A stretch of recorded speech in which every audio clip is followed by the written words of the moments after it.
ನಾಟ್ಯಶಾಲಾಂ ವ್ರಜಭುಜಗದರು ಭಿಕ್ಷುಕ ಕಿಂ ಪ್ರವೀಣೋ.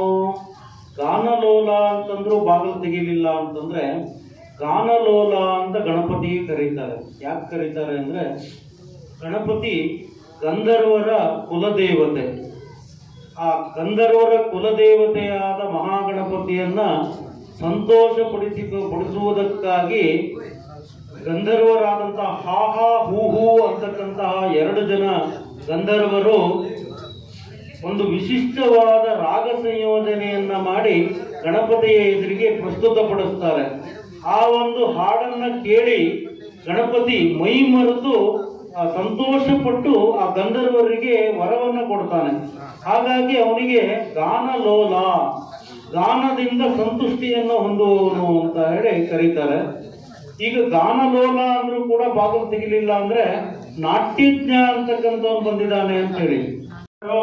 ಭಿಕ್ಷುಕ ಕಿಂ ಪ್ರವೀಣೋ. ನಾಟ್ಯಜ್ಞ ಅಂತಂದ್ರು ಬಾಗಿಲು ತೆಗಿಲಿಲ್ಲ.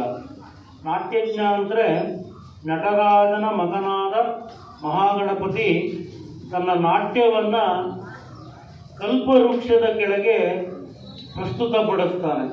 ಪಾಶಾಂಕುಶಾಪೂಪ ಕುಠಾರದಂತ ಚಂಚತ್ಕರ ತೃಪ್ತ ವರಾಂಗುಳಯ್ಯಕಂ ಕೇಶೋ ವಸನ ಭರಮಿದಂ ಖಂಡನೀಯಂ ನ ತೇಸ್ತಿ. ಭುಜಗಧರ ಅಂತಂದ್ರೆ ಹಾವಾಡಿಗ ಅಂತ ತಿಳ್ಕೊಂಡ್ಬಿಟ್ರು, ಬಾಗಿಲು ತೆಗಿತಾ ಇಲ್ಲ. ಭುಜಗಧರ ಅಂತಂದ್ರೆ ಮಹಾಗಣಪತಿ ಸರ್ಪ ಯಜ್ಞೋಪವೀತಿನೇ ನಮಃ ಅಂತ ಹೇಳ್ತಾರೆ. ಅಂದ್ರೆ ತನ್ನ ಉದರಕ್ಕೆ ಸರ್ಪವನ್ನ ಭೂಷಣವಾಗಿ ಧರಿಸಿದಂಥವನು ಅಂತ. ಬ್ರಹ್ಮಾಂಡಾವಲಿ ಮೇಖಲಾಯ ನಮಃ ಅಂತ ಸಹಸ್ರನಾಮದಲ್ಲಿ ಪೂಜೆಯನ್ನು ಮಾಡ್ತೇವೆ. ಅಂದ್ರೆ ಈ ಬ್ರಹ್ಮಾಂಡ ಸಂಕೇತವಾದಂತಹ ಇಡೀ ಸೃಷ್ಟಿಯನ್ನ ಕುಂಡಲಿನಿ ಶಕ್ತಿ ಅಂತ ಯೋಗಶಾಸ್ತ್ರದಲ್ಲಿ ಹೇಳ್ತೇವೆ. ಆ ಕುಂಡಲಿನಿ ಶಕ್ತಿಯ ಒಂದು ಚಿಹ್ನೆಯೇ ಸರ್ಪ.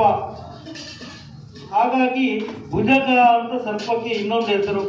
ಆ ಭುಜಗವನ್ನ ಧರಿಸಿರುವಂತಹ ಸಂಕೇತ ಏನು ಅಂತಂದ್ರೆ ಇಡೀ ಬ್ರಹ್ಮಾಂಡವನ್ನ ಯೋಗಶಕ್ತಿಯಾದ ಕುಂಡಲಿನಿಯಿಂದ ಬಂಧನ ಮಾಡಿ ಆ ಮಾಯಾಪಾಶವನ್ನ ತಡೆದು ಒಂದು ಜೀವನವನ್ನ ಹೇಗೆ ನಡೆಸಬೇಕು ಅನ್ನೋದನ್ನ ತಿಳಿಸುವಂತಹ ಸಂಕೇತವೇ ಭುಜಗಧರ ಅಂತ. ಆ ಹೆಸರನ್ನು ಹೇಳಿದ್ರು ತೆಗಿಲಿಲ್ಲ ಅಂದ್ರೆ ಮೂಷಿಕೇಶ ಅಂತಕ್ಕಂಥವ್ರು ಬಂದಿದ್ದಾರೆ ಅಂತ ಹೇಳಿ.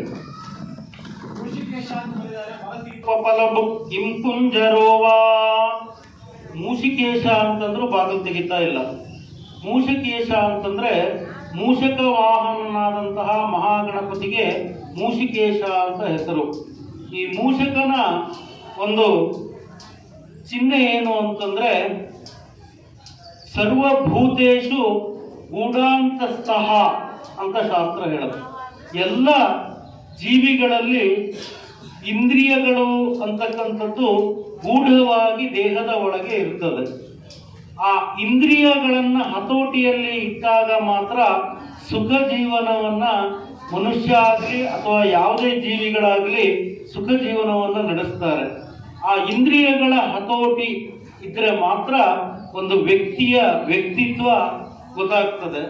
ಇಲ್ಲಿ ಮೂಷಕ ಅಂತಕ್ಕಂಥವನು ಬಿಲದಲ್ಲಿ ಹೊಕ್ಕಿರುವಂತಹ ಇಲಿಯ ಸಂಕೇತ.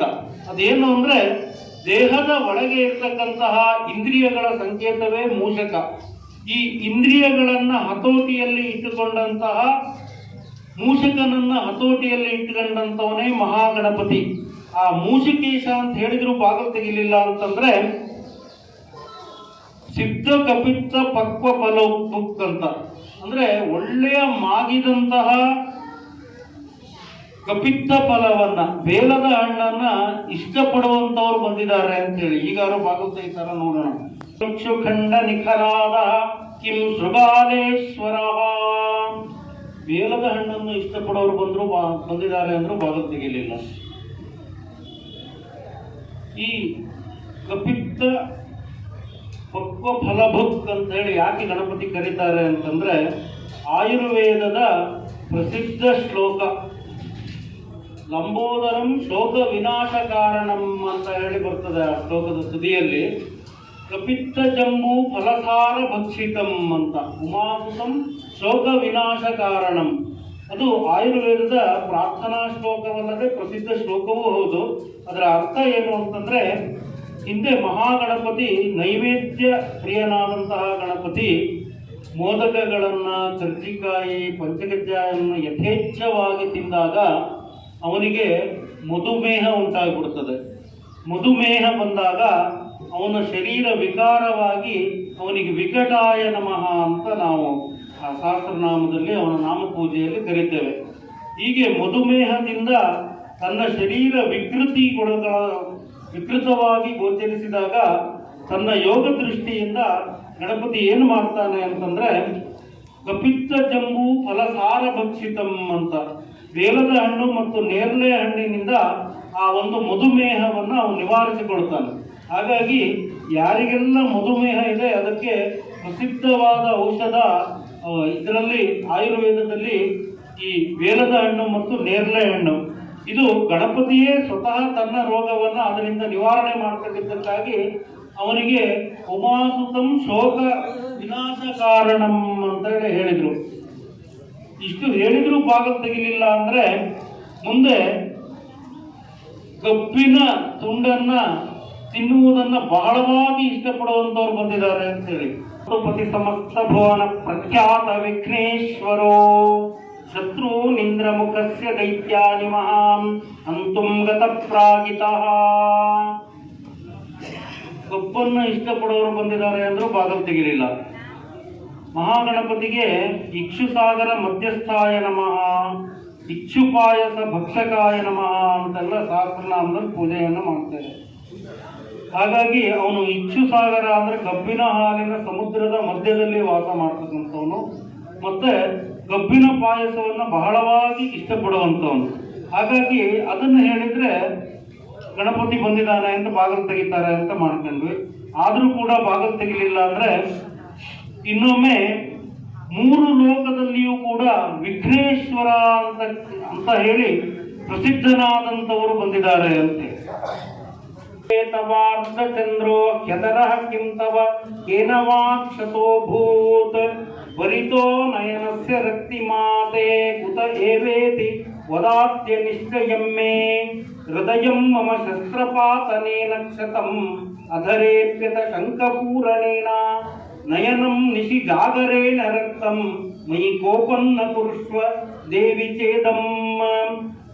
ವಿಘ್ನೇಶ್ವರ ಅಂತಂದ್ರೆ ಸ್ವಲ್ಪ ಮಟ್ಟಿಗೆ ನಂಬಿಕೆ ಬರ್ತಾ ಇದೆ ಅಂತ ಅರ್ಥ ಆಗ್ತಿದೆ. ಆದ್ರೂ ಕೂಡ ಅನುಮಾನವನ್ನು ವ್ಯಕ್ತಪಡಿಸ್ತಾ ಇದ್ದಾರೆ. ಅವರ ಅನುಮಾನ ಅಂತಂದ್ರೆ, ಹೃದಯದ ಮೇಲೆ ಯಾಕೆ ಅರ್ಧಚಂದ್ರಾಕೃತಿಯ ಗಾಯಗಳಾಗಿದೆ ಅಂತ ಕೇಳ್ತಾ ಇದ್ದಾರೆ. ಹೃದಯಂ ಮಮ ಶಸ್ತ್ರಪಾತನೇನ ಕ್ಷತಂ ಅಂದ್ರೆ, ಮೃಗಬೇಟೆಗೆ ಹೋದಾಗ ಎಲ್ಲ ರಾಕ್ಷಸರ ಬಾಣಗಳಿಂದ ಆದಂತಹ ಗಾಯಗಳೇ ಹೊರತು ಇಲ್ಲಿ ಅನುಮಾನ ಪಡಲಿಕ್ಕೆ ಯಾವುದೇ ವಿಷಯಗಳಿಲ್ಲ. ಹಾಗೆ ತುಟಿ ಯಾಕೆ ಕೆಂಪಾಗಿದೆ, ತುಟಿ ಯಾಕೆ ಗಾಯವಾಗಿದೆ ಅಂದ್ರೆ, ಅದರಂ ಶಂಖಪೂರಣೇನ, ಯುದ್ಧದಲ್ಲಿ ಶಂಖವನ್ನು ಊದಿ ತುಟಿಯು ಕೆಂಪಾಗಿದೆಯೇ ಹೊರತು ಗಾಯವಾಗಿದೆಯೇ ಹೊರತು ಅದಕ್ಕೆ ಅನ್ಯಥಾ ಬೇರೆ ಅರ್ಥವನ್ನ ಕಲ್ಪಿಸಬೇಕಾಗಿಲ್ಲ. ಇನ್ನು ಕಣ್ಣು ಯಾಕೆ ಕೆಂಪಾಗಿದೆ ಅಂದ್ರೆ, ರಾತ್ರಿ ಇಡೀ ಉತ್ಸವದಲ್ಲಿ ಪಾಲ್ಗೊಂಡು ವಿಜಯೋತ್ಸವದಲ್ಲಿ ಬರ್ತಾ ಇರುವಾಗ ಭಕ್ತರು ತೋರಿಸಿದಂತಹ ಧೂಪಗಳು, ಕೇದಿಗೆ ಹೂವಿನ ಪರಿಮಳ, ಎಲ್ಲ ರೀತಿಯ ವಿಜಯೋತ್ಸವದಲ್ಲಿ ರಾತ್ರಿ ಇಡೀ ನಿದ್ದೆ ಬಿಟ್ಟು ಕೆಂಪಾಗಿದೆಯೇ ಹೊರತು ಬೇರೆ ಯಾವ ರೀತಿಯ ಅನುಮಾನಕ್ಕೂ ಇಲ್ಲಿ ಆಸ್ಪದವಿಲ್ಲ ಅಂತ ಹೇಳಿ. ಹಾಗೆ ಇಷ್ಟೊಂದು ಸಮಜಾಯಿಷಿಯನ್ನು ಕೊಟ್ಟರೂ ಕೂಡ ಬಾಗಿಲನ್ನು ತೆಗೆಯುವುದಿಲ್ಲ ಅಂತಂದ್ರೆ ಜಲಧಿ ಮತ ವಿಷಾಮಿ ಕಿಂ ಸ್ತುತಿಯೇ ವಸತಿರಿಹ ಪ್ರತಿತ ಸ ಸಿಂಧುರಾಜ. ನಾವು ಸಮುದ್ರಕ್ಕೆ ಹಾರಿಬೇಕಾದರೂ ಪ್ರಮಾಣವನ್ನ ಮಾಡ್ತೇವೆ, ಬಂದಿರುವುದು ವಿಘ್ನೇಶ್ವರ ಅಂತ ಹೇಳಿ. ಕರ ಪ್ರವೇಶ ಸುಕರ ಖಲು ಸರ್ಪಭೂಷಣಸ್ಯ. ಸಮುದ್ರಕ್ಕೆ ಹಾರಿ ಪ್ರಮಾಣ ಮಾಡ್ತೇವೆ ಅಂದ್ರೂ ನಂಬ್ತಾ ಇಲ್ಲ ಅಂದ್ರೆ, ಒಂದು ಘಟದಲ್ಲಿ ಘೋರ ಸರ್ಪಗಳನ್ನು ತುಂಬಿದ್ರೆ ಅದರಲ್ಲಿ ಕೈ ಹಾಕಿ ಬೇಕಾದರೂ ನಾವು ಪ್ರಮಾಣ ಮಾಡ್ತೇವೆ ವಿಘ್ನೇಶ್ವರ ಬಂದಿದ್ದಾನೆ ಅಂತ ಹೇಳಿ. ನೇತ್ರಾಂ ತಾಮಾಲೋಕ್ಯ ದಯಿತಾಂ ತದಾ ನಿಜಗಾದ ವಚೋ ದೇವ ಸಾಂತ್ವಪೂರ್ವಕ್ರಮಾಧರಾತ್ ಹಸ್ತೀಂದ್ರಾನನಮಿಂದು ಚೂಡಮರುಣಚ್ಛಾಯಂ ತ್ರಿನೇತ್ರಂ ಪ್ರಸಾದಾಶ್ರಿತಂ ಪ್ರಿಯಯಾ ಸಪದ್ಮಕರಯಾ ಸ್ವಾಂಕಸ್ಥಯಾ ಸಂತತಂ ಬೀಜಾಪೂರಗದಾದನುತ್ರಿಷಿಕಾ ಯುಕ್ಚಕ್ರಾಬ್ಜಭಾಷೋತ್ಪಲ ಪ್ರೀಷ್ಯಗ್ರಸ್ವ ವಿಷಾಣರತ್ನಕರಶಾಂ ಹಸ್ತೈರ್ವಹಂತಂ ಭಜೆ ಮುಕ್ತಾಭಾಂ ದಿವ್ಯವಸ್ತ್ರಾಂ. ಮಹಾಗಣಪತಿ ಹೊಂದಿದ್ದಾನೆ. ಅವನು ಹೇಗೆ ಇದ್ದಾನೆ ಅಂತಂದ್ರೆ, ಮುಖದಲ್ಲಿ 3 ಕಣ್ಣನ್ನು ಹೊಂದಿದ್ದಾನೆ, ಶಿರದಲ್ಲಿ ಚಂದ್ರಶೇಖರನಾಗಿದ್ದಾನೆ, ಸೊಂಡಿಲನ್ನು ಬಲಗಡೆಗೆ ತಿರುಗಿಸಿಕೊಂಡಿದ್ದಾನೆ, ಬಲಮುರಿ ಗಣಪತಿ ಅಂತ ಹೇಳಿಕೊಂಡಿದ್ದಾನೆ. ಕೈಯಲ್ಲಿ ದಶಭುಜವನ್ನ ಹೊಂದಿದ್ದಾನೆ. ದಶಭುಜದಲ್ಲಿ ವರಾಹ ಚಿನ್ನಂ ಗದಾ ಅಂತ ಬಲಗಡೆಯ ಕೆಳಗಡೆ ಕೈಯಲ್ಲಿ ವರಾಹ ದೇವರ ಚಿಹ್ನೆಯಾದ ಗದೆಯನ್ನ ಹಿಡಿದಿದ್ದಾನೆ. ಆ ಬಲಗಡೆಯ ಎರಡನೆಯ ಕೈಯಲ್ಲಿ ಇಚ್ಛುಚಾಪವನ್ನ ಹಿಡಿದಿದ್ದಾನೆ. ಅಂದ್ರೆ ಕಬ್ಬಿನ ಕೋಲಿನ ಬಿಲ್ಲನ್ನ ಧರಿಸಿದ್ದಾನೆ. ಅದರ ಮೇಲ್ಭಾಗದಲ್ಲಿ ಚಕ್ರವನ್ನ ಧರಿಸಿದ್ದಾನೆ. ಹಾಗೆ ಅದರ ಚಕ್ರವನ್ನ ಶಿವನ ಸಂಕೇತವಾಗಿ ಚಕ್ರವನ್ನು ಧರಿಸಿದ್ದಾನೆ. ಅದರ ಮೇಲ್ಭಾಗದಲ್ಲಿ ವಿಷ್ಣುವಿನ ಚಿಹ್ನೆಯಾದಂತಹ ಚಕ್ರವನ್ನ ಧರಿಸಿದ್ದಾನೆ. ಹಾಗೆ ಮುಂಭಾಗದ ಬಲಗೈಯಲ್ಲಿ ಪುಷ್ಟಿದೇವರ ಸಂಕೇತವಾದಂತಹ ಬೀಜಾಪೂರ ಫಲ ಅಂದರೆ ಪೇರಲೆ ಹಣ್ಣನ್ನು ಧರಿಸಿದ್ದಾನೆ. ಎಡಗಡೆಯ ಕೈಯಲ್ಲಿ ಲಕ್ಷ್ಮಿಯ ಸಂಕೇತವಾದ ಪದ್ಮವನ್ನು ಧರಿಸಿದ್ದಾನೆ. ಅದರ ಕೆಳಭಾಗದ ಎಡಗಡೆಯ ಕೈಯಲ್ಲಿ ಗೌರಿ ದೇವಿಯ ಲಾಂಛನವಾದ ಪಾಶವನ್ನು ಧರಿಸಿದ್ದಾನೆ. ಅದರ ಕೆಳಗಡೆಯಲ್ಲಿ ರತಿದೇವಿಯ ಚಿಹ್ನೆಯಾದಂತಹ ಉತ್ಪಲ ಅಂತಂದ್ರೆ ತಾವರೆ ಹೂವನ್ನು ಧರಿಸಿದ್ದಾನೆ. ಅದರ ಕೆಳಗಡೆಯಲ್ಲಿ ಭೂಮಿ ದೇವಿಯ ಸಂಕೇತವಾದಂತಹ ಭತ್ತದ ತೆನೆಯನ್ನು ಧರಿಸಿದ್ದಾನೆ. ಅದರ ಕೆಳಗಡೆಯಲ್ಲಿ ಪುಷ್ಟಿದೇವರ ಸಂಕೇತವಾದಂತಹ ತನ್ನ ಸಂಕೇತವಾದಂತಹ ದಂತವನ್ನು ಧರಿಸಿದ್ದಾನೆ. ಈ ರೀತಿಯಾಗಿ ಇರತಕ್ಕಂತಹ ಮಹಾಗಣಪತಿ ತನ್ನ ಎಡತೊಡೆಯ ಮೇಲೆ ಸಿದ್ಧಿದೇವಿಯನ್ನ ಅಲಂಕೃತನಾಗಿ ಕೂರಿಸಿಕೊಂಡಿದ್ದಾನೆ. ಆ ಸಿದ್ಧಿದೇವಿಯ ಕೈಯಲ್ಲಿ ಪದ್ಮ ಇದೆ. ಪದ್ಮವನ್ನ ಹಿಡಿದಂತಹ ಸಿದ್ಧಿದೇವಿಯ ಅಲಂಕೃತನಾಗಿ ಮಹಾಗಣಪತಿ ದೇವರು ಬಂದಿದ್ದಾರೆ. ಇದಕ್ಕೆ ಸಾಕ್ಷಿ ಏನು ಅಂತಂದ್ರೆ, ಪ್ರತಿಯೊಂದು ದೇವರಿಗೂ ಕೂಡ ಅವರ ಪೂಜೆ ಮಾಡುವಂತಹ ಗಂಟೆಯಲ್ಲಿ ಒಂದು ಚಿಹ್ನೆ ಇರ್ತದೆ. ಈಶ್ವರನ ಪೂಜೆ ಮಾಡುವವರು ಈಶ್ವರ ದೇವಸ್ಥಾನದಲ್ಲಿ ಋಷಭನ ಗಂಟೆ ಇರ್ತದೆ. ಋಷಭನ ಗಂಟೆಯಿಂದ ಅರ್ಚನೆ ಮಾಡ್ತಾರೆ. ವಿಷ್ಣುವಿನ ದೇವಸ್ಥಾನದಲ್ಲಿ ಗರುಡನ ಗಂಟೆ ಇರ್ತದೆ, ಅಥವಾ ಚಕ್ರದ ಗಂಟೆ ಇರ್ತದೆ, ಇಲ್ಲ ಶಂಖದ ಗಂಟೆ ಇರ್ತದೆ, ಆಂಜನೇಯನ ಗಂಟೆ ಇರುತ್ತೆ.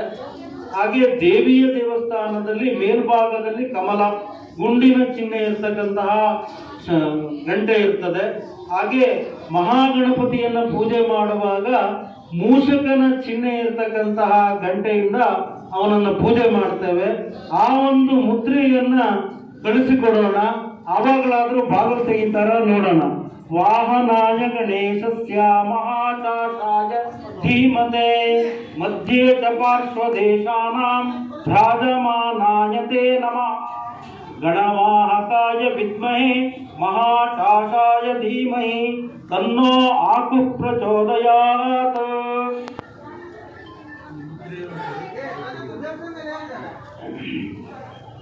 ಬುದ್ಧಿವಾಚನಾದಂತೆ ವಿಜ್ಞಾನಿರುವಂತ ಮುದ್ರೆ ಉಂಗುರವನ್ನು ಶೀಘ್ರದಲ್ಲಿ ಬುಧವ ಪರಿಗೆ ಸಂದರ್ಶಿಯ ಬೆಳಿಗಾಗಿ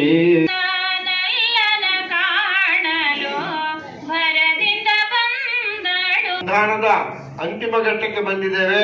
ಇಂತಹ ಸಂದರ್ಭದಲ್ಲಿ ಈ ಸಂಧಾನದಲ್ಲಿ ಭಾಗವಹಿಸಿರ್ತಕ್ಕಂತಹ ಕೇಳಿದ ಮತ್ತು ಎಲ್ಲರಿಗೂ ಕೂಡ ಈ ಒಂದು ದೇವಸ್ಥಾನದ ಆಡಳಿತಗಾರರು, ಅರ್ಚಕರು, ಉಪಾಧಿವಂತರು, ವಾದ್ಯದವರು, ಪಲ್ಲಕ್ಕಿಯವರು ಮತ್ತು ಈ ದೇವಸ್ಥಾನದಲ್ಲಿ ಎಲ್ಲ ರೀತಿಯಲ್ಲಿಯೂ ಕೂಡ ದೇವರ ಸೇವೆಯನ್ನು ಮಾಡಿಕೊಂಡು ಬಂದಿರತಕ್ಕಂಥವರು, ಎಲ್ಲದಕ್ಕಿಂತ ಹೆಚ್ಚಾಗಿ ಇಷ್ಟೊತ್ತು ನೀವೇನು ಕೇಳಿದಿರಿ ನಿಮಗೆಲ್ಲರಿಗೂ ಕೂಡ ದೇವರು ಒಳ್ಳೆಯದನ್ನು ಮಾಡಲಿ. ನೀವು ಏಕೆ ಮುಖ್ಯ ಆಗ್ತೀರಿ ಅಂತಂದ್ರೆ, ಶ್ರೋತಾಯತ್ರ ನವಿದ್ಯಂತೆ ವಕ್ತಾರ ಕಿಂಕರಿಷ್ಯತಿ ದಿಗಂಬರ ಸ್ಥಿತಗ್ರಾಮೇ ರಜಕ ಕಿಂಕರಿಷ್ಯತಿ ಅಂತ ಹೇಳ್ತಾರೆ.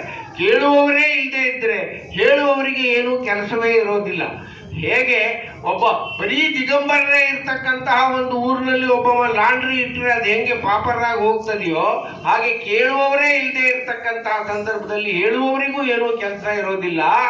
ನೀವೆಲ್ಲರೂ ಕೂಡ ಶ್ರದ್ಧೆಯಿಂದ ಭಕ್ತಿಯಿಂದ ಈ ಒಂದು ಕಾರ್ಯಕ್ರಮದಲ್ಲಿ ಭಾಗವಹಿಸಿರುವುದರಿಂದ ನಿಮಗೆ ಆ ಮಹಾಗಣಾಧೀಶ್ವರ ದೇವರು ಆಯುಷ್ಯ, ಆರೋಗ್ಯ, ಐಶ್ವರ್ಯ, ನೆಮ್ಮದಿ ಎಲ್ಲವನ್ನೂ ಕೊಟ್ಟು ಕಾಪಾಡ್ಕೊಂಡು ಬರಲಿ. ಈಗ ನಮ್ಮ ಕೈಗೆ ಮಹಾಗಣಾಧೀಶ್ವರ ದೇವರ ಮುದ್ರೆ ಸಿಕ್ಕಿದೆ.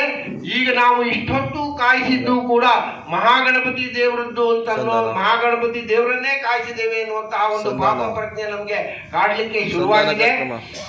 ಮತ್ತೆ ಆ ಮಹಾಗಣಾಧೀಶ್ವರ ದೇವರಿಗೆ ಹೋಲಿಸಿದ್ರೆ ನಾವು ಅವರ ಪಾದದ ಧೂಳಿಗೂ ಕೂಡ ಏನೂ ಸಮಾನ ಅಲ್ಲ. ಇಷ್ಟೊಂದು ಕೂಡ ನಮಗೆ ವಹಿಸಿರ್ತಕ್ಕಂತಹ ಕೆಲಸವನ್ನ ಅಚ್ಚುಕಟ್ಟಾಗಿ ಮಾಡುವ ದೃಷ್ಟಿಯಿಂದ ನಾವು ಇದನ್ನು ಮಾಡಿದ್ದೇವೆ ವಿನಃ ದೇವರನ್ನ ಕಾಯಿಸುವಂತಹ ಯಾವುದೇ ವಿಧವಾಗಿರ್ತಕ್ಕಂತಹ ದುರುದ್ದೇಶ ನಮ್ಮಲ್ಲಿ ಇರಲಿಲ್ಲ. ದೇವರು ಕ್ಷಮಿಸಬೇಕು. ವೇದಘೋಷದೊಂದಿಗೆ, ವಾದ್ಯದೊಂದಿಗೆ, ಸಕಲ ಭಕ್ತ ಜನ ಸಮೂಹದೊಂದಿಗೆ ದೇವರು ಪ್ರವೇಶವನ್ನು ಮಾಡಬೇಕು, ತನ್ನ ಸ್ವಸ್ಥಾನವನ್ನು ಸೇರಬೇಕು, ಭಕ್ತಾದಿಗಳನ್ನ ಆಶೀರ್ವದಿಸಬೇಕು ಅಂತ ಹೇಳಿ ಶಿರಸಾಷ್ಟಾಂಗ ನಮಸ್ಕಾರ ಮಾಡಿ ದೇವರಲ್ಲಿ ನಾವು ಹೇಳ್ಕೊಳ್ತಾ ಇದ್ದೀವಿ. ದೇವರಿಗೆ ಸ್ವಾಗತವನ್ನು ಕೋರ್ತಾ ಇದ್ದೀವಿ. ರಥೋತ್ಸವ ದಿನೇ ತೀತೆ ಸಿದ್ಧ್ಯ ಪ್ರಣಯ ವಿಗ್ರಹೇ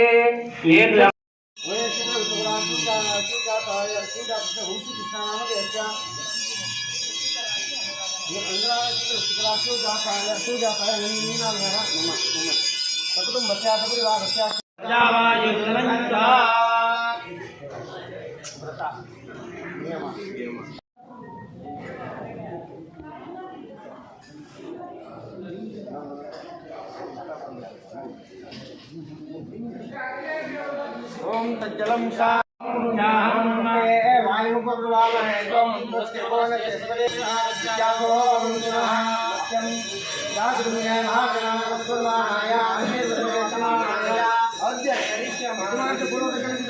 पूजा होना चाहिए कर्मणे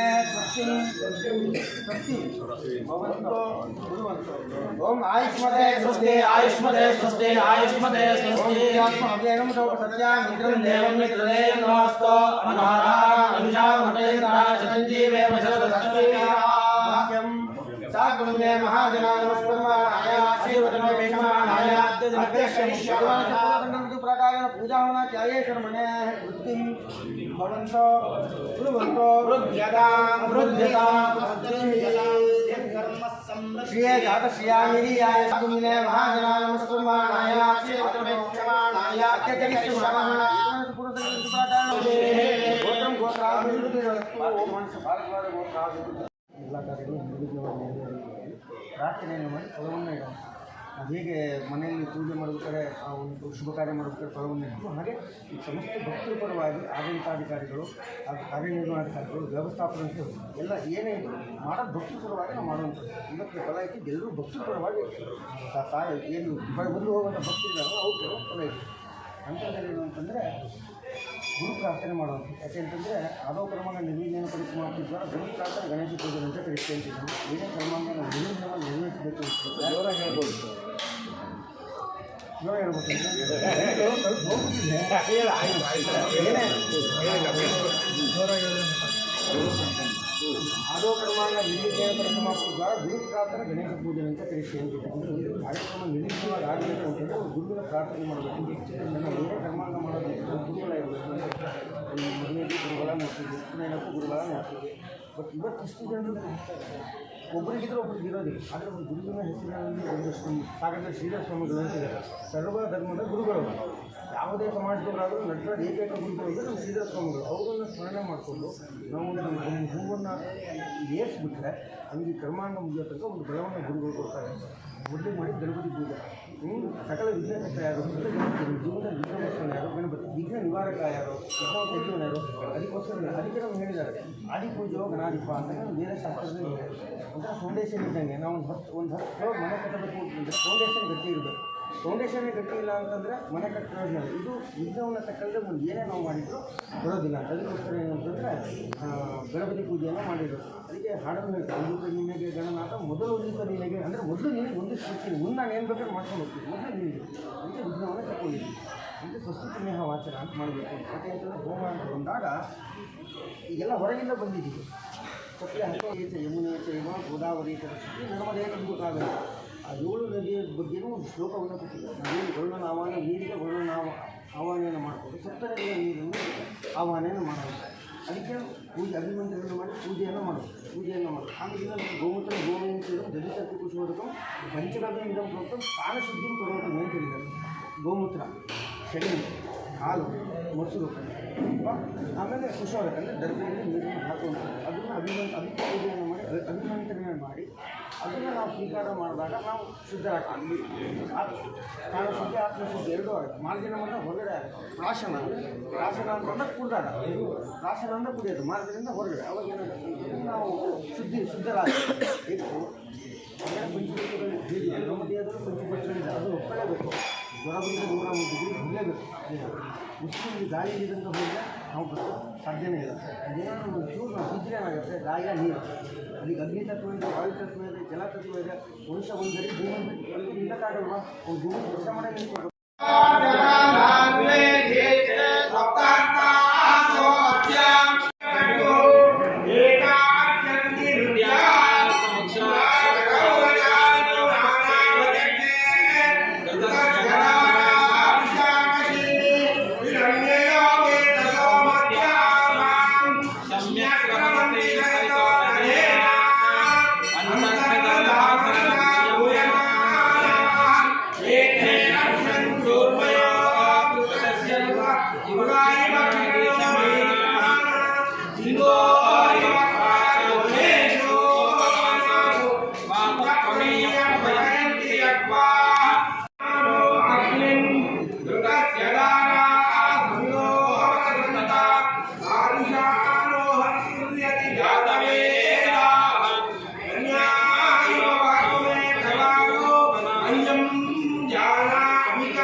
ब्रह्मणा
ಎಲ್ಲರಿಗೂ ಪೂರ್ಣವಾಗಿದ್ದಾರೆ ಇರುತ್ತೆ.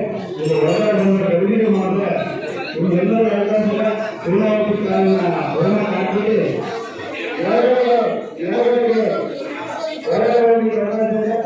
ಹೊರಗೆ ಹೊರಗೆ ಬರಬೇಕು. ಅಲ್ಲಿ ಆಡೋಣ ಅಲ್ಲಿ ಆಗ್ತಾಯಿಲ್ಲ.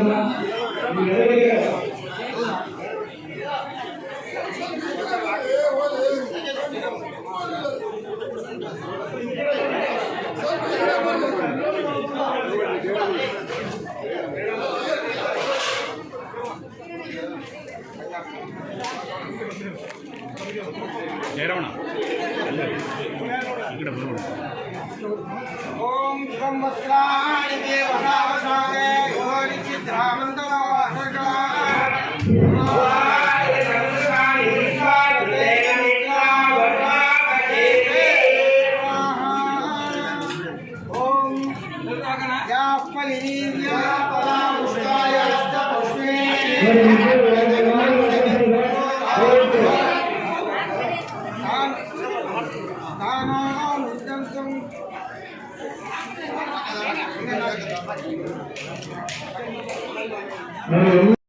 ನಿಮ್ಮ ಎಲ್ಲ ಯಶಸ್ಸುಗಳನ್ನ ಮಹಾಗಣಪತಿ ಕರುಣಿಸಲಿ ತಮಗೆ ಅಂತ ಹೇಳಿ ಸಾಗರದ ಅಧಿದೇವತೆ ಮಹಾಗಣಪತಿಯಲ್ಲಿ ನಾವು ಕೂಡ ಪ್ರಾರ್ಥನೆಯನ್ನ ಮಾಡ್ತಾ ಇದ್ದೇವೆ.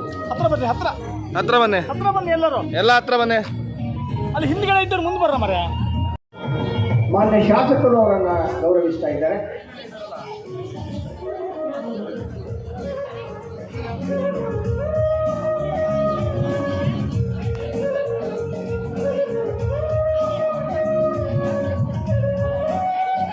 ಧನ್ಯವಾದಗಳು. ಕೃಪೆಗೆ ಕೃಪೆಗೆ ಪಾತ್ರರಾಗಿದ್ದಾರೆ, ಅವರನ್ನು ಕೂಡ ಗೌರವಿಸಲಾಗ್ತಾ ಇದೆ.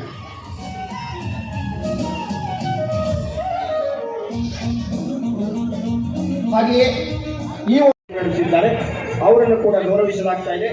ತುಂಬಾ ಶ್ರಮವಹಿಸಿ ಕೆಲಸವನ್ನು ಮುನ್ನಡೆಸ್ತಾ ಇರುವಂತಹ ನಮ್ಮ ಸಮಿತಿಯ ಸದಸ್ಯರಾಗಿರುವಂತಹ ಪಿ ಜಯರಾಮ್ ಅವರು ಕೂಡ ಬರಬೇಕು, ಅವರು ಕೂಡ ಗೌರವವನ್ನು ಸ್ವೀಕರಿಸಬೇಕು ಅಂತ ವಿನಂತಿಸಿಕೊಳ್ತೇನೆ. ಜಯರಾಮ್ ಅವರು, ಮಾನ್ಯ ನವೀನ್ ಕೆಪಿ ಅವರು ಕೂಡ ತುಂಬ ವ್ಯವಸ್ಥಿತವಾಗಿ ಈ ಕಾರ್ಯಕ್ರಮಗಳನ್ನು ಮುನ್ನಡೆಸಿದ್ದಾರೆ. ಅವರು ಈ ರಥದ ಗಾಲಿ ಈ ಥರದ ವಿಚಾರದಲ್ಲಿ ತಾಂತ್ರಿಕವಾಗಿ ನಿಪುಣರು, ಸ್ವಲ್ಪ ಗಟ್ಟಿ ದೇಹವಿದ್ದು ತುಂಬ ಒಳ್ಳೆ ಮನಸ್ಸಿದೆ ಅವರಿಗೆ. ನವೀನ್ ಅವರಿಗೆ ಈ ಸಂದರ್ಭದಲ್ಲಿ ಧನ್ಯವಾದಗಳನ್ನು ತಿಳಿಸ್ತೇವೆ. ಮಾನ್ಯ ಕೃಷ್ಣಮೂರ್ತಿ ಅವರು ಬರಬೇಕು, ಅವರು ಕೂಡ ಗೌರವವನ್ನು ಸ್ವೀಕರಿಸಬೇಕು ಅಂತ ವಿನಂತಿಸಿಕೊಳ್ತೇನೆ. ಮಾನ್ಯ ಕೃಷ್ಣಮೂರ್ತಿ ಅವರು, ಹಾಗೆಯೇ ಕಮಿಟಿನಲ್ಲಿ ಗಣಪತಿಯನ್ನು ಹೆಸರಿಲ್ಲದೆ ಇದ್ರೆ ಆಗೋದಿಲ್ಲ.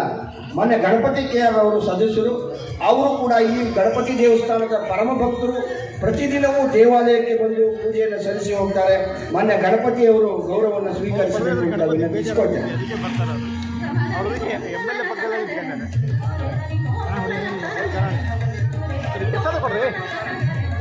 ಜಯಶೀಲ ಅವರು ಕೂಡ ಗೌರವವನ್ನು ಸ್ವೀಕರಿಸಬೇಕು. ಜಯಶೀಲ ಅವರು ಸಮಿತಿಯ ಸದಸ್ಯರು. ಅವರಿಗೆ ಗೌರವವನ್ನು ಸಲ್ಲಿಸುವ ಮೂಲಕ ಸಮಿತಿಯ ಸದಸ್ಯರಿಗೆ ಶ್ರೀ ಮಹಾಗಣಪತಿಯ ಪ್ರಸಾದವನ್ನು ಕೂಡ ನೀಡಲಾಗ್ತಾ ಇದೆ.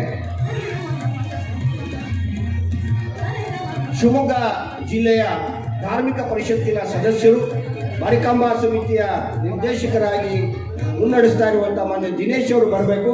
ಅವರು ಗೌರವವನ್ನು ಸ್ವೀಕರಿಸಬೇಕು ಅಂತ ವಿನಂತಿಸಿಕೊಳ್ತೇವೆ. ಮಾನ್ಯ ದಿನೇಶ್ ಅವರು.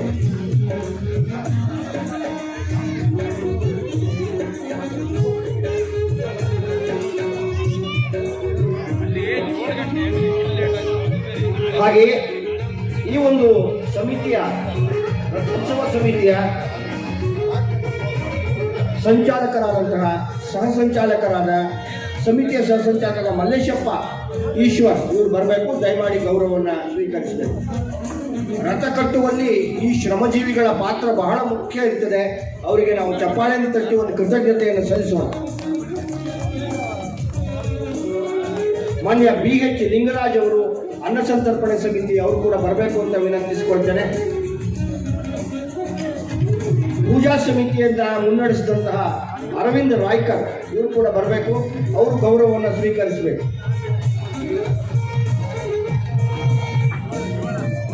ಅರವಿಂದ್ ರಾಯ್ಕರ್ ಅವರು.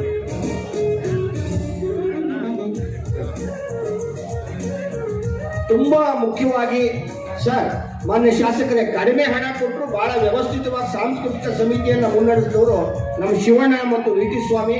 ಅವರಿಬ್ಬರನ್ನು ಈ ಸಂದರ್ಭದಲ್ಲಿ ಗೌರವಿಸಬೇಕು.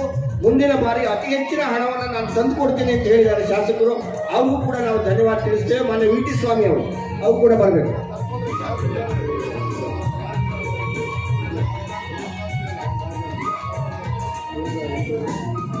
ಪ್ರದೀಪ್ ಸ್ಟಾಲ್ ಸಮಿತಿಯ ಉಪಸಂಚಾಲಕರಾದಂಥ MG ಪ್ರದೀಪ್ ಅವರು ಇವರು ಬರಬೇಕು. ದಯಮಾಡಿ ಗೌರವವನ್ನು ಸ್ವೀಕರಿಸಬೇಕು.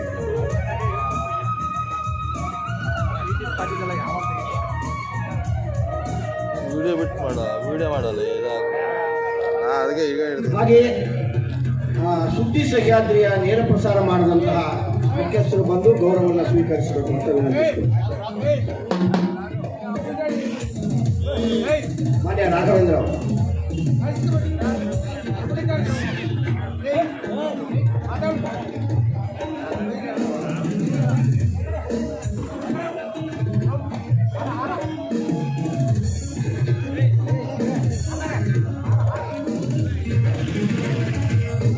ತುಂಬಾ ಮುಖ್ಯವಾಗಿ ಈ ಒಂದು ಜಾತ್ರೆಯನ್ನು ಬೆಳಗಿಸ್ತಾ ಇರುವಂತಹ ಎಲ್ಲ ಪತ್ರಿಕಾ ಮಿತ್ರರಿಗೆ, ಸುದ್ದಿ ಮಾಧ್ಯಮದ ಜಾಲದವರಿಗೆ ಈ ಸಂದರ್ಭದಲ್ಲಿ ವಿಶೇಷವಾಗಿರುವಂತಹ ಧನ್ಯವಾದಗಳನ್ನು ತಿಳಿಸ್ತೇವೆ.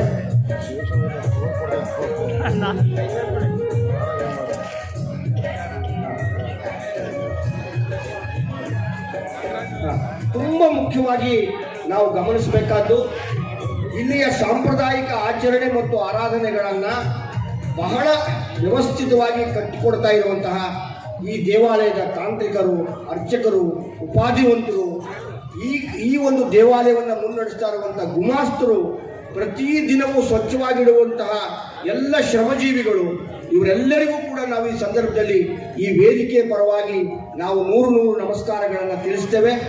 ಈ ಒಂದು ಸಮಿತಿಯ ಮುಖ್ಯಸ್ಥರಾಗಿರುವಂತಹ ಮಾನ್ಯ ಪಾಂಡಣ್ಣವರ ಪರವಾಗಿ ಎಲ್ಲರಿಗೂ ಧನ್ಯವಾದಗಳನ್ನು ತಿಳಿಸ್ತೇವೆ. ಹಾಗೆ ನಿಮ್ಮೆಲ್ಲರನ್ನ ವಂದಿಸಬೇಕು ಅಂತ ಹೇಳಿ ಪ್ರಮೀಳಾ ಕುಮಾರಿ ಅವರನ್ನ ನಾನು ವಿನಂತಿಸಿಕೊಳ್ತೇನೆ. ಶ್ರೀ ಮಹಾಗಣಪತಿ ದೇವರ ಪಾದಗಳಿಗೆ ನಮಸ್ಕರಿಸುತ್ತಾ ಎಲ್ಲ ಭಕ್ತಾದಿಗಳಿಗೆ, ಹಾಗೆ ಶಾಸಕರು, ನಿಮ್ಮೆಲ್ಲರ ನೆಚ್ಚಿನ ಶಾಸಕರಾಗಿರ್ತಕ್ಕಂಥ ಮಾನ್ಯ ಬೇಳೂರು ಗೋಪಾಲಕೃಷ್ಣ ಸರ್ ಅವರಿಗೆ ಈ ಒಂದು ಸಮಾರೋಪ ಸಮಾರಂಭದ ವೇದಿಕೆ ಹಾಗೂ ಎಲ್ಲ ವ್ಯವಸ್ಥಾಪನಾ ಸಮಿತಿಯ ಅಧ್ಯಕ್ಷರು ಹಾಗೂ ಎಲ್ಲ ಗೌರವಾನ್ವಿತ ಸದಸ್ಯರು ಹಾಗೂ ಜಿಲ್ಲಾ ಧಾರ್ಮಿಕ ಪರಿಷತ್ ಸದಸ್ಯರು, ಸಂಚಾಲಕರು, ಪತ್ರಕರ್ತರು ಹಾಗೂ ನಿಮ್ಮೆಲ್ಲರ ಭಕ್ತಾದಿಗಳ ಪರವಾಗಿ ಹೃತ್ಪೂರ್ವಕವಾದ ಧನ್ಯವಾದಗಳನ್ನು ತಿಳಿಸೋಣ. ಹಾಗೆ ನಮ್ಮ ವ್ಯವಸ್ಥಾಪನಾ ಸಮಿತಿಯ ಗೌರವಾನ್ವಿತ ಅಧ್ಯಕ್ಷರಾದ ಪಾಂಡುರಂಗ ಸರ್ ಅವರಿಗೆ ಹೃತ್ಪೂರ್ವಕವಾದ ಧನ್ಯವಾದಗಳನ್ನು ತಿಳಿಸೋಣ. ಹಾಗೆ ಎಲ್ಲ ಗೌರವಾನ್ವಿತ ವ್ಯವಸ್ಥಾಪನಾ ಸಮಿತಿಯ ಸದಸ್ಯರ ಹಾಗೂ ಜಿಲ್ಲಾ ಧಾರ್ಮಿಕ ಪರಿಷತ್ ಸದಸ್ಯ ಆಗಿರ್ತಕ್ಕಂಥ ಹಾಗೆ ಎಲ್ಲ ಸಂಚಾಲಕರು ಹಾಗೂ ಪತ್ರಿಕಾ ಮಾಧ್ಯಮದವರು ಹಾಗೂ ಎಲ್ಲ ಭಕ್ತಾದಿಗಳು ಹಾಗೂ ಎಲ್ಲ ಸಮಸ್ತ ಸಿಬ್ಬಂದಿಗಳು ಅರ್ಚಕರುಗಳಿಗೂ ಕೂಡ ಈ ಒಂದು ಕಾರ್ಯಕ್ರಮಕ್ಕೆ ಧನ್ಯವಾದಗಳನ್ನು ತಿಳಿಸುತ್ತೇನೆ.